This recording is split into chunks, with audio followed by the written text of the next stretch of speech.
कि पाकिस्तान बनाना चाहते हैं, कौन कौन उसके हक में है, इस पे वोट मांगा। 475 सीटों में से 425 सीटें हिंदुस्तान के मुसलमान ने पाकिस्तान बनाने के फेवर में दी, लेकिन गया यहां से 2% नहीं। और वो गया नहीं तो यकायक 47 आते ही वो राष्ट्रवादी हो गए, भारत के प्रति उनकी आस्था बदल गई। तो ये झूठ हमने चलाया।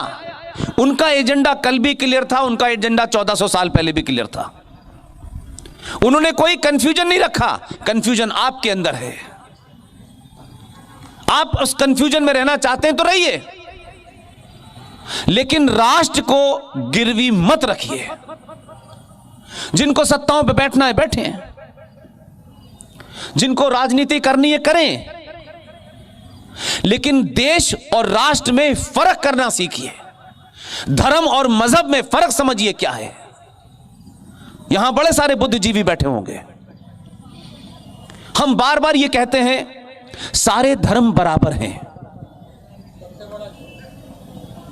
चलिए, मुझे खुशी है कि आप लोगों को इस बात का एहसास हो गया है कि इससे बड़ा कोई झूठ नहीं हो सकता। और मैं अपनी कोई बात जज्बाती होकर नहीं करता, मैं किसी के खिलाफ नहीं हूं और किसी की शान में कोई गुस्ताखी भी नहीं करना चाहता, लेकिन अगर गुस्ताखी करनी पड़ेगी तो खुलेआम करूंगा। सारे धर्म बराबर हैं, यह जब ही तय होगा जब सारे धर्म हो। हम सनातनियों ने 5000 साल पुरानी सभ्यता, जो करोड़ों साल पहले, जब से यह कायनात थी, जब से यह यूनिवर्स था, यह ब्रह्मांड था, यह कब से था मैं नहीं जानता, लेकिन जब से यह ब्रह्मांड था, आज है और पता नहीं करोड़ों साल तक रहेगा। जब तक था, जब तक है और जब तक रहेगा, सिर्फ दुनिया में, इस ब्रह्मांड में एक ही धर्म था, एक ही धर्म है और एक ही रहेगा। उसका नाम है सनातन।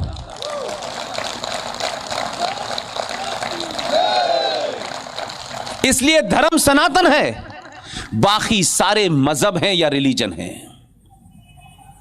रिलीजन की कोई किताब होगी, रिलीजन का कोई पैगंबर होगा, रिलीजन में यह करना है यह नहीं करना है। रिलीजन पैदा होते हैं, मर जाते हैं, धर्म नहीं मरता, धर्म अनंत काल तक रहता है। इसलिए सारे धर्म बराबर हैं, यह कहने वाले गधे और घोड़ों में बराबरी कर रहे हैं।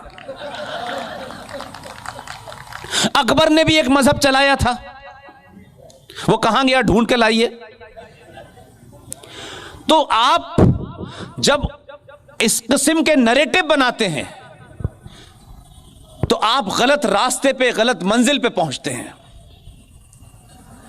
आप अपने बच्चे को सुबह उठ के यह कहें कि मेरा बेटा शेर है, रोज कहें उसको, उसके दिमाग में कंटिन्यूअसली डेली हैमर करेगा, मेरी मां मुझे कहती है मैं शेर हूं। उसके अंदर धीरे धीरे शेर की छवि और उसका भाव उसके अंदर बन जाएगा। और सुबह उठ के कहें पोक है, वो नहीं भी होगा तो हो जाएगा। यह साइकोलॉजिकल बात नहीं, आप एक्सपेरिमेंट करके देख लीजिएगा।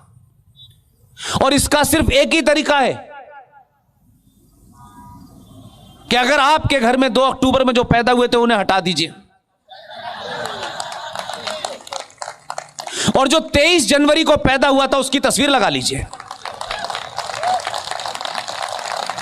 आप रोज देखेंगे उसको, तो रोज उसके इतिहास को आपकी आंखों के सामने से गुजरना होगा। और आपके घर में बच्चा पूछेगा ये कौन है आदमी जो 23 जनवरी को पैदा हुआ था, तो आप उसे उसका इतिहास बताएंगे, तो उसमें यह पैदा होगा कि मैं ऐसा बन सकता हूं। हमने लुटेरों का, कायरों का इतिहास पढ़ाया है, इसलिए कहा जाता है Aurangzeb the great, Akbar the great. और जब आप ये इतिहास पढ़ते हैं तो आपको महाराणा प्रताप का पता नहीं चलता है। सरकारें पढ़ाती हैं, उनका अपना एजेंडा होता है, लेकिन हमारे यहां तो दादी नानी कहानियां सुनाती थी। वो कहानियां आपके जहन में हैं, इसलिए कुछ चीजों में आपको कुछ करना नहीं है।